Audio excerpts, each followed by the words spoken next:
The fire started in forested areas and within hours spread across dozens of hectares, jumping to urban outskirts and residential neighborhoods of Concepción. Flames have already destroyed multiple homes, turned woodland into ash, and thick black smoke has blanketed the sky, dropping visibility to almost zero.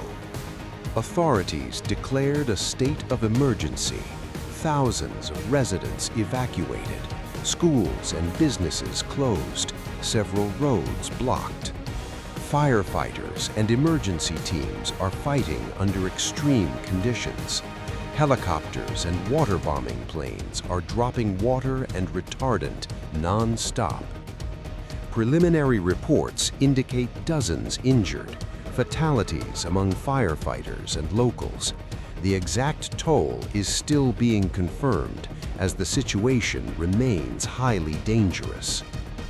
This is one of the most rapid and destructive wildfires in the region in recent years, a terrifying reminder of how quickly dry conditions and strong winds can turn beautiful landscapes into infernos.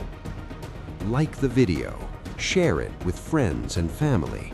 That helps the channel, and subscribe so you don't miss new videos.